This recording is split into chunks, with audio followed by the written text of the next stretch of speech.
आप सभी विद्यार्थियों को नमस्कार। आज हम गवर्नमेंट कॉलेज रामगंज मंडी के कॉमर्स यूट्यूब चैनल पर संरक्षणवाद प्रोटेक्शन के बारे में अध्ययन करेंगे। उससे पिछले वीडियो में हमने फ्री ट्रेड मुक्त व्यापार के बारे में विस्तार से अध्ययन किया। मुक्त व्यापार क्या होता है, फ्री ट्रेड क्या होता है, उसकी क्या डेफिनेशन है और फ्री ट्रेड की जो विशेषता है उसके बारे में भी हमने विस्तार से चर्चा की।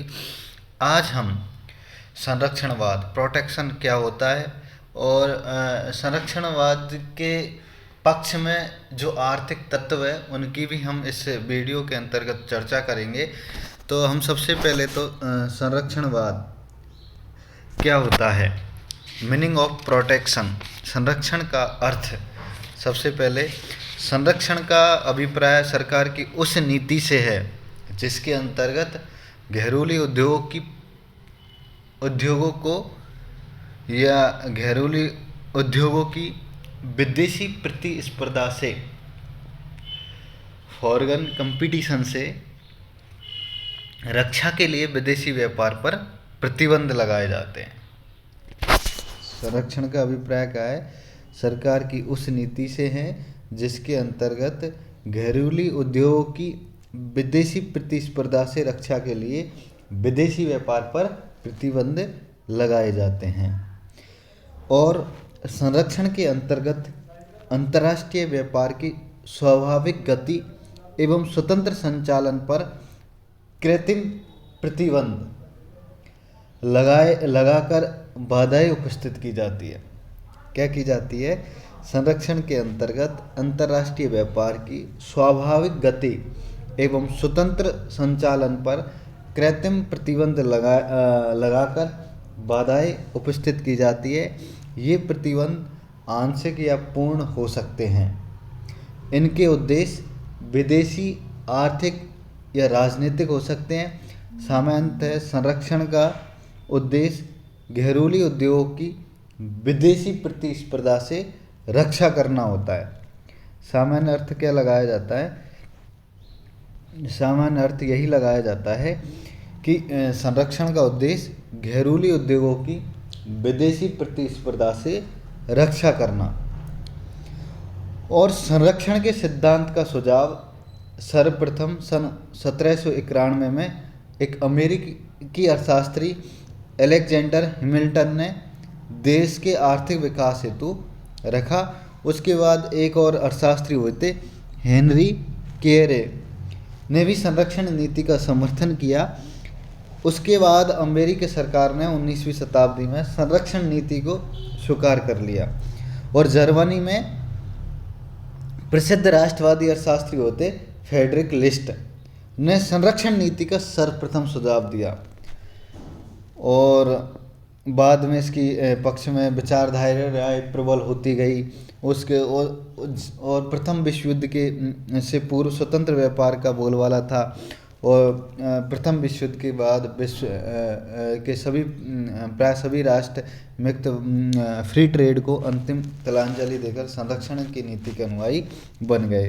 देखो, संरक्षण का जो इतिहास है बड़ा ही पुराना है। प्रथम विश्व युद्ध के बाद तो सारे राष्ट्र द्वारा संरक्षणवाद की नीति को अपनाना शुरू कर दिया। उससे पहले क्या फ्री ट्रेड का बहुत ज़्यादा प्रचलन था। लेकिन वर्तमान समय भी WTO, अंकटाड या अंतर्राष्ट्रीय मुद्रा कोष, ये सारे जो संरक्षण में सुधारवादी प्रवृत्ति को बढ़ावा दे रहे हैं।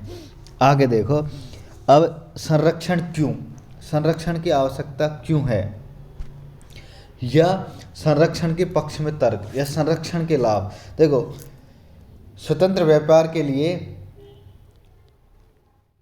स्पष्ट है कि संरक्षण के पक्ष में दिए गए तर्कों में व्यापकता का अभाव है। कुछ तर्कों को वैज्ञानिक कहा जा सकता है और कुछ मात्र प्रोपेगेंडा मात्र होते हैं। अब इसके भी पक्ष में देखो, संरक्षण के पक्ष में भी दो भागों में बांटा है, एक गैर आर्थिक तर्क और एक आर्थिक तर्क। Non economic arguments for protection, दूसरा है इकोनॉमिक आर्ग्यूमेंट फॉर प्रोटेक्शन। तो नॉन में तो आ गया राष्ट्रीय सुरक्षा का तर्क, और दूसरा आ गया राष्ट्र के विशेष गुणों वे व्यवसायों की रक्षा का तर्क। तो सबसे पहले तो राष्ट्रीय सुरक्षा का तर्क, जैसे कि राष्ट्रीय सुरक्षा की दृष्टि से प्रत्येक राष्ट्र को दूसरे देशों पर निर्भरता से बचना होगा और बचना भी चाहिए, और आत्मनिर्भर बनने का प्रयास करना चाहिए। वर्तमान में भी भारत के द्वारा केंद्र सरकार के द्वारा आत्मनिर्भर योजना शुरू की गई है। उसके बाद दूसरा है, हम क्या पढ़ रहे हैं, non economic argument for protection. दूसरा है राष्ट्र के विशेष गुणों वे व्यवसायों की रक्षा का तर्क। देखो, स्वतंत्र व्यापार में विदेशों से निकटतम संपर्क से राष्ट्र के आचार विचारों को क्षति पहुंचती है और उनकी सभ्यता एवं संस्कृति पर बुरा प्रभाव पड़ता है। कलाकारी व दस्तकारी के कुछ व्यवसायों को क्षति पहुंचती हो तो ऐसी परिस्थिति में राष्ट्र के इन विशेष व्यवसायों या कलात्मक गुणों की रक्षा के लिए संरक्षण का तर्क सही होता है। अब देखो, अब पढ़ेंगे हम संरक्षण के पक्ष में आर्थिक तर्क, इकोनॉमिक आर्ग्यूमेंट्स फॉर प्रोटेक्शन। अब इसमें जो सबसे पहले दिया गया है,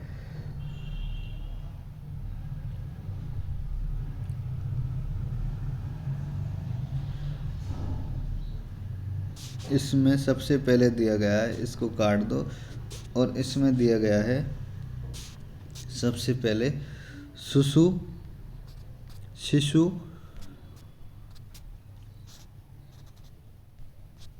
उद्योगों की रक्षा। तो देखो, शिशु उद्योगों की रक्षा, इसके अंतर्गत देखो, यह जो आर्थिक तत्व है वो विकास हेतु अमेरिका में सर्वप्रथम हैमिल्टन ने तथा यूरोप में फ्रेडरिक लिस्ट ने प्रस्तुत किया। आजकल यह संरक्षण का सबसे महत्वपूर्ण तर्क माना जाता है। देखो, सर्वप्रथम तो अमेरिका में हैमिल्टन ने, उसके बाद यूरोप में फ्रेडरिक लिस्ट ने, और वर्तमान समय में यह संरक्षण या प्रोटेक्शन का सर्वाधिक महत्वपूर्ण माना जाता है।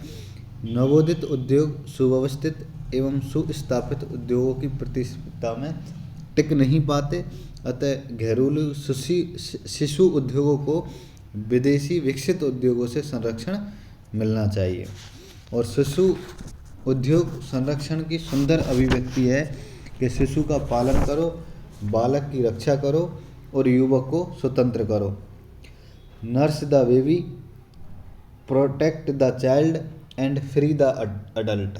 युवक को स्वतंत्र करो, फ्री द अडल्ट में निहित है। देखो, संरक्षण की एक सुंदर अभिव्यक्ति कही है, क्या कहा, शिशु का पालन करो, नर्स द बेबी, बालक की रक्षा करो, प्रोटेक्ट द चाइल्ड, और युवक को स्वतंत्र करो, फ्री द अडल्ट। यद्यपि शिशु उद्योगों को पहचानना कठिन है और संरक्षण की प्रवृत्ति स्थायी होने तथा अन्य उद्योगों द्वारा भी संरक्षण की मांग का भय रहता है, उपभोक्ता वर्ग को भी उपभोग में क्षति उठानी पड़ती है, फिर भी शिशु उद्योग की रक्षा का तर्क महत्वपूर्ण है। बिल्कुल, सबसे पहली जो बात कही है संरक्षण के तर्क में, वे कही है शिशु उद्योगों की रक्षा के लिए संरक्षण का मार्ग अपनाया जाता है। आगे है बहुमुखी विकास तर्क। देखो, वर्तमान में दूसरा हम पढ़ रहे बहुमुखी विकास तर्क। वर्तमान में विशिष्टीकरण का तकाजा है, पर देश के संतुलित विकास और दूसरे देशों पर निर्भरता कम करने के लिए बहुमुखी विकास का तर्क फ्रेडरिक लिस्ट ने दिया था, और जिससे देश आत्मनिर्भर हो सके और युद्ध व संकट के समय अपनी रक्षा में सक्षम हो। और इस तरह की आलोचना इस आधार पर की जाती है कि इससे श्रम विभाजन एवं विशिष्टीकरण हतोत्साहित होता है। देखो, दूसरा क्या दिया गया है, बहुमुखी विकास का तर्क, और यह बहुमुखी विकास के तर्क को फ्रेडरिक लिस्ट ने अच्छे तरीके से समझाया, अर्थशास्त्री हुए। उसके बाद है स्वदेशी बाजार का तर्क। देखो, इस तरह के पक्षपाती संरक्षण से स्वदेशी बाजार के निर्माण और विस्तार पर बल देते हैं।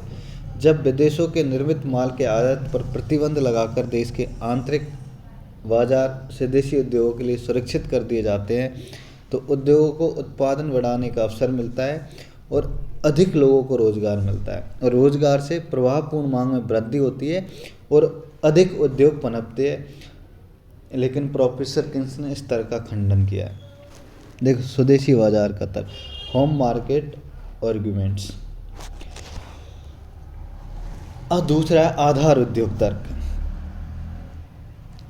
आजकल एक धारणा भी बहुत प्रचलन में है कि देश का तीव्र गति से आर्थिक विकास देश में आधारभूत उद्योगों के विकास पर निर्भर करता है, और आधारभूत उद्योगों का अभिप्राय लोहा इस्पात, रासायनिक उद्योग, मशीन निर्माण, सीमेंट, विद्युत उद्योगों आदि से हैं, जिन पर अन्य उद्योगों का विकास आश्रित है। अतः ऐसे उद्योगों को संरक्षण दिया जाना चाहिए ताकि भावी विकास का मार्ग प्रशस्त हो सके।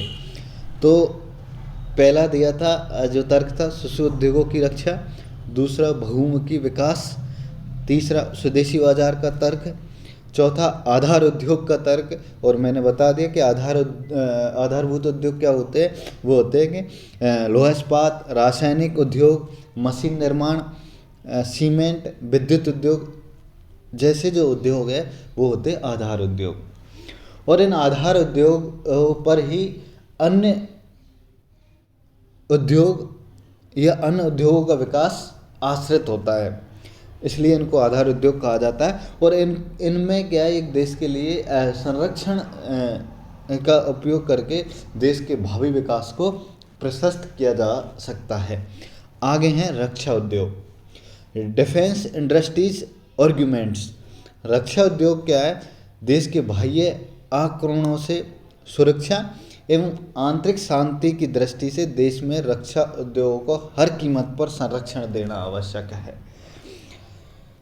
देश की राजनीतिक सुरक्षा सर्वोपरि है और अतः रक्षा उद्योगों को संरक्षण देकर विकसित करना सरकार का प्रमुख कर्तव्य माना जाता है।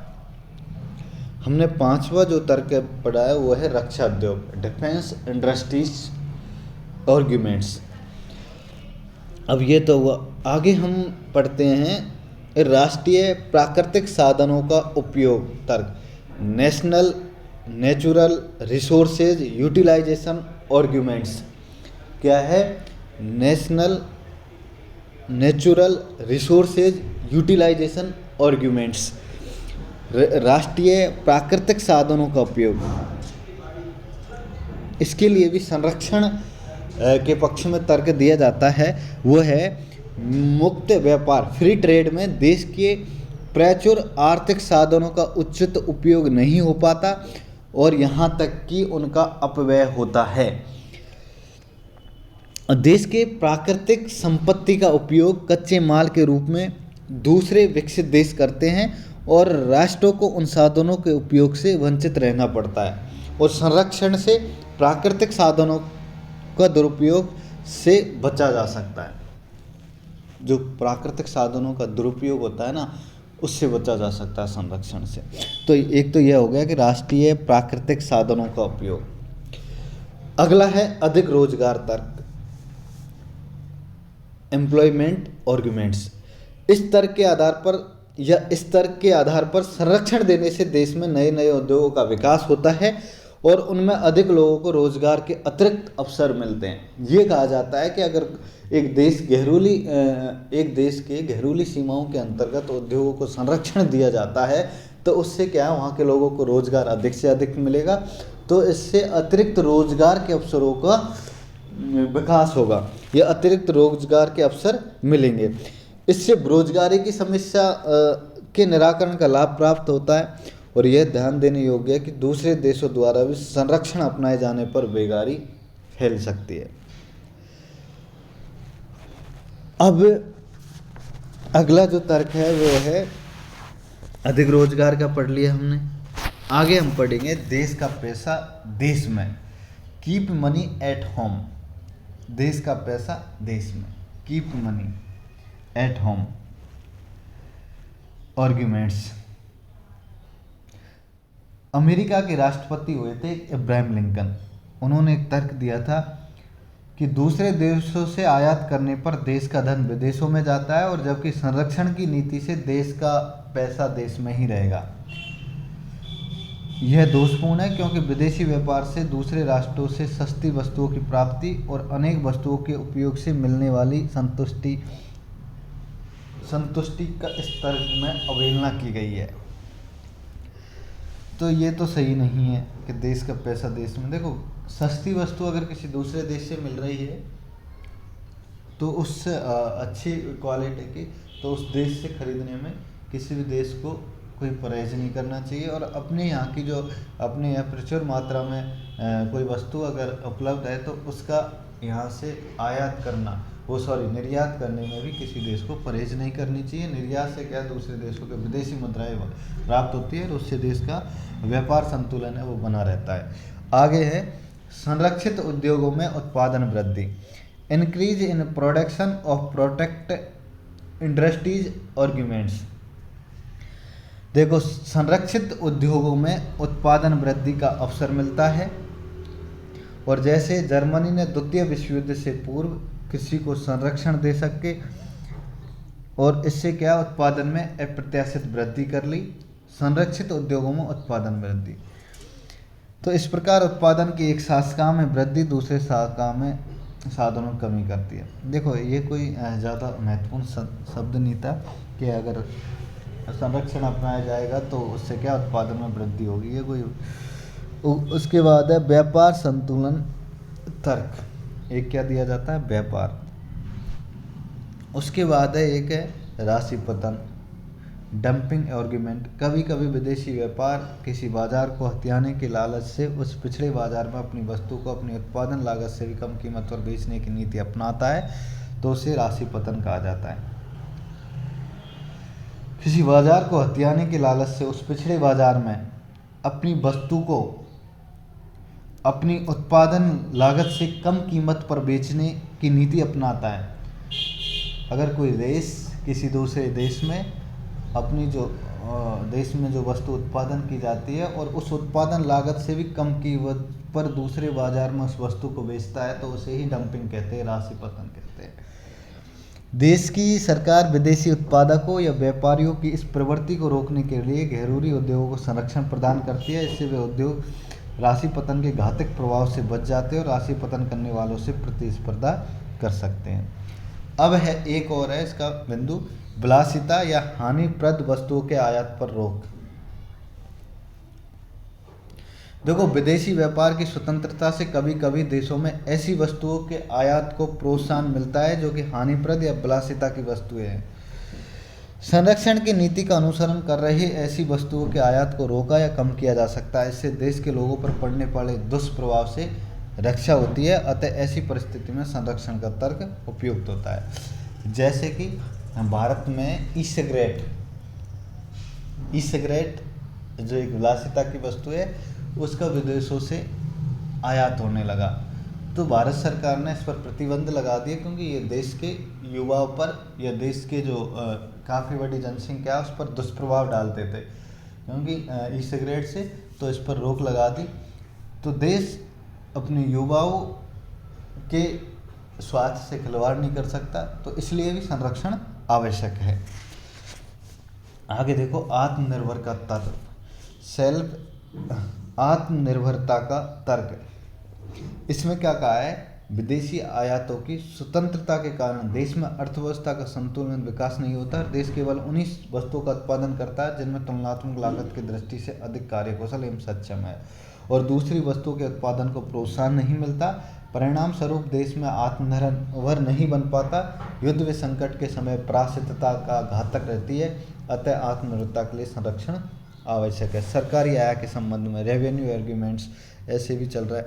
उसके बाद एक व्यापार की शर्तों में सुधार या सौदा शक्ति, राष्ट्रीय भावना या स्वदेशी भावना, प्रमोशन ऑफ नेशनलाइजेशन आर्ग्यूमेंट्स, लागतों में समानता का तर्क। यह भी लागतों में समानता का तर्क भी दिया जाता है। इसमें क्या होता है कि जिन देशों में प्राकृतिक कारणों से तुलनात्मक दृष्टि से वस्तुओं को कम लागत पर उत्पादन करने की योग्यता है और स्वदेशी वस्तुओं की लागत अधिक है, तो दोनों देशों के उद्योगों को समान स्तर पर लाने के लिए संरक्षण कर द्वारा प्रोटेक्शन टैक्स द्वारा विदेशी माल की कीमत घरेलू माल के बराबर कर दी जाती है, ताकि दोनों देशों की वस्तुओं को बिक्री का समान अवसर मिले। और मजदूरी समानता का तर्क, यह भी एक तर्क दिया जाता है कि जब दो देशों में विभिन्न देशों में मजदूरी का स्तर भिन्न हो सकता है, अतः संरक्षण के पर्क में जिन देशों में मजदूरी का स्तर ऊंचा है वह नीची मजदूरी स्तर वाले देशों के आयातित माल पर मजदूरी की विभिन्नता के बराबर संरक्षण कर लगा सकते हैं। देखो, इस तरीके से हमने संरक्षण के बारे में, संरक्षण का अर्थ, मीनिंग ऑफ प्रोटेक्शन के बारे में अध्ययन किया और उसमें सब निष्कर्ष यही निकला कि घरेलू उद्योगों की विदेशी प्रतिस्पर्धा से रक्षा करना ही संरक्षण है। उसके बाद हमने संरक्षण के पक्ष में जो तर्क थे उनको भी दो भागों में बांटा। पहला था non economic arguments for protection, दूसरा इकोनॉमिक आर्ग्यूमेंट्स फॉर प्रोटेक्शन, दोनों को विभाजित किया।